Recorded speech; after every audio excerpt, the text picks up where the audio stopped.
Same rows. A birthday bouquet, $2 a stem. A wedding centerpiece, $9. Nothing changed but the word. Try it yourself sometime. Call a caterer, ask what it costs to feed 100 people at a birthday party, and write the number down. Then call the same caterer back. Same 100 people, same chicken, same folding tables in the same rented room. But this time, say the magic word. Say it's a wedding. Consumer Reports actually ran a version of this. They secret shopped 40 vendors across 12 states, pricing a wedding against an identical 50th anniversary party. About a quarter of them quoted more for the wedding. Same event, same everything, just a different word on the form. The food didn't get better, the kitchen didn't change, you did. The moment you said wedding, you stopped being a customer and became something far more valuable to them.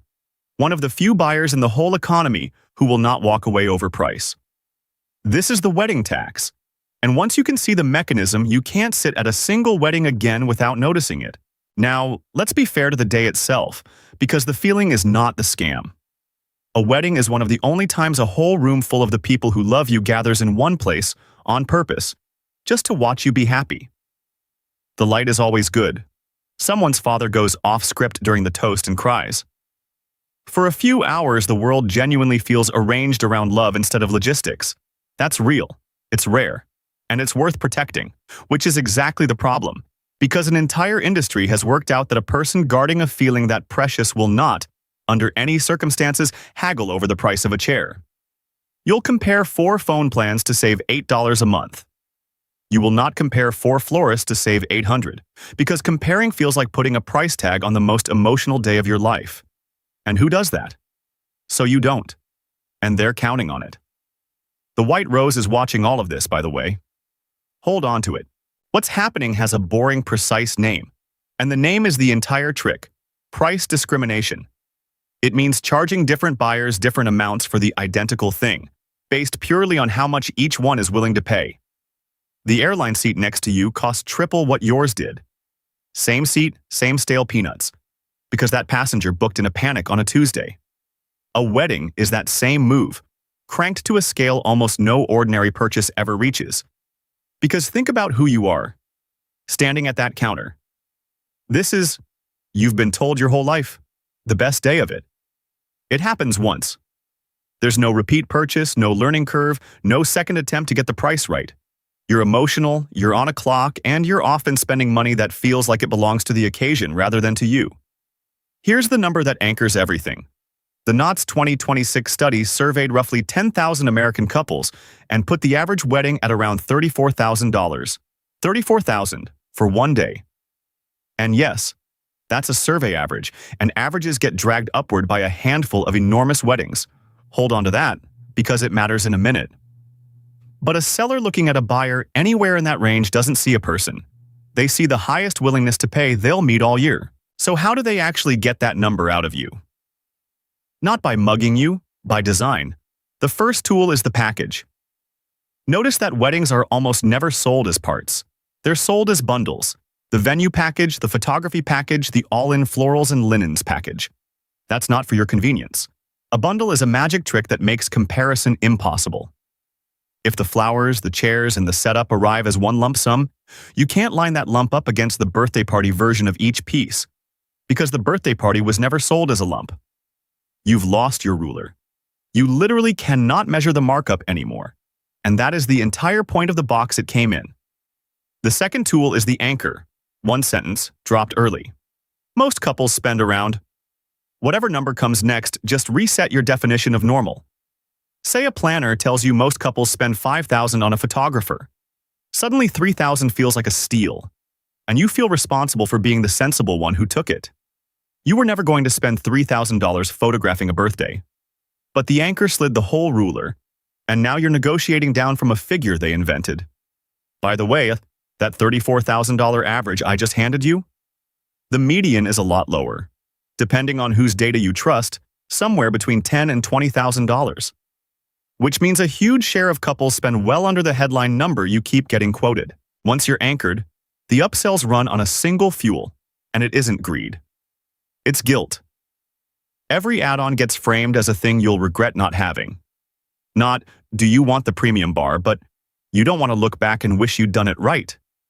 Watch the ladder climb. First the upgraded flowers because bare tables photograph sad.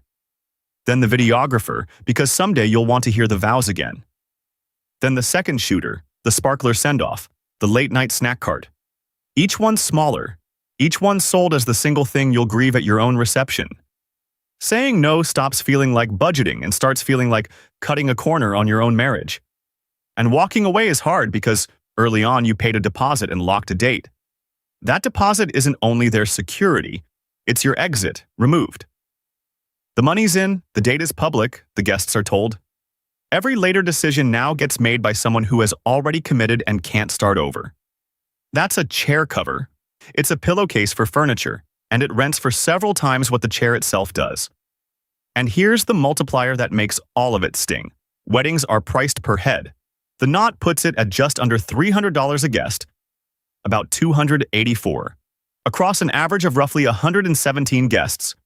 So every rose, every cover, every snack cart doesn't get decided once. It gets decided 117 times, and the money machine doesn't switch off once you've booked. 2 more are already running in the background, each one built so the number can only ever climb. Start with the venue's fine print, the food and beverage minimum. It's a floor. Spend at least this much on catering and bar, or you pay it anyway. And here's the cruel part. It's a flat number, not a per-person one. So you dreamed of something intimate, 90 of your actual favorite people, and the venue's minimum was built for 150. Now, you don't save a cent by inviting fewer. You're staring at a gap you have to fill, a signature cocktail nobody asked for, a late-night snack cart, a dessert table, bought for no reason except to reach a number the venue picked for you. And that floor is quoted before tax and the service charge, which drags the real figure higher still. The small wedding you wanted still pays for the big one. Then the dress, which hides a second price you never see coming. The gown almost never fits off the rack, and bridal alterations get sold separately, as if they were optional. They are not. A hem, a bustle, a take-in. The rule of thumb runs 10 to 20% of the dress on top, and plenty of brides land somewhere around $400 to $700 in alterations alone, sometimes well past that. The same seamstress who hems ordinary trousers charges a multiple the instant the word bridal is on the ticket. And sure, a beaded silk gown is genuinely more work than a pant leg, but not enough to explain the whole jump. A sample sale or a plain white dress off a normal rack can cost a sliver of the whole thing. But nobody in that shop is ever going to walk you over to it. And back up a step. How did you even find these vendors? A directory, the Knot, Wedding Wire, and the like. Here's the part that isn't on the homepage. Sites like these don't make their money from you. They make it from the vendors, who pay to be listed and pay more to be featured. Reportedly anywhere from $50 a month in a small town to well over $1,000 in a big city, with the listings ranked by who spends the most. So the top recommended florist near you isn't the best florist near you. It's the one who paid the most to sit at the top. That whole trusted vendors page is an ad you didn't know you were reading. And once you've picked one, here's the structural piece holding the whole thing upright, so ordinary you've stopped seeing it. Try to find the price. Go to a wedding vendor's website and look for a number. You usually won't find one. What you find is a button. Request a quote. Inquire. Let's chat about your special day. Compare that to almost any other purchase, a laptop, a hotel room, a haircut, where the price is simply printed. On a wall, in advance. The missing price list isn't laziness, it's the engine. If prices were posted, you could open 6 tabs and compare florists in 4 minutes, and the whole market would get dragged toward the real cost of flowers. But when every price is a private conversation that begins only after you've handed over your date, your budget, and your guest count, they get to price you personally. After learning exactly how much you can bear. You gave them your willingness to pay on the intake form, then turned around and asked them to name a fair price. Economists call that information asymmetry. You've just never had to call it anything because it always arrived in a nice font, asking about your color palette. All right? A fair pause. Because if I let you believe every extra dollar is pure theft, then I'm running the same move on you they are, selling you a clean story that happens to flatter me. Some wedding costs really are higher, and pretending otherwise would be dishonest. Weddings cluster on Saturdays, and the peak season isn't summer anymore. It's fall. Roughly a third of all weddings now land across September, October, and November. So a Saturday in early October is a vendor's scarcest, most demanded slot, and you pay a real weekend premium for it. The same reason a hotel costs more on New Year's Eve. A wedding is also a one-shot, no-do-over event. There's no, we'll reshoot next week. So the photographer hauls backup gear, backup labor, and real liability, and that costs money. Coordination is genuine work. Steering 100 guests, a band, a caterer, and a nervous family through a tight timeline is a job, and a good one is worth paying for. And the stakes really are higher. A caterer who food poisons a birthday loses a client. One who does it at a wedding lives in the reviews forever. So no, a wedding shouldn't cost exactly what a Tuesday birthday costs. Part of the gap is real. The claim is narrower and sharper than that. A large slice of the markup isn't buying anything more. It's charging you for who you are. And the tools in those last 4 sections exist to make sure you can never quite tell which slice is which. And here is the part underneath all of it. The part the industry never has to say out loud, because you were taught it long before you ever booked a venue. Somewhere along the way, the size of the wedding became a measure of the size of the love. A small wedding isn't just cheaper. It's made to feel like less. Like a shortcut. Like a confession that maybe you didn't want it badly enough. That's the trap. Not the flowers, not the chairs. The idea that the amount you spend is proof of how much you feel.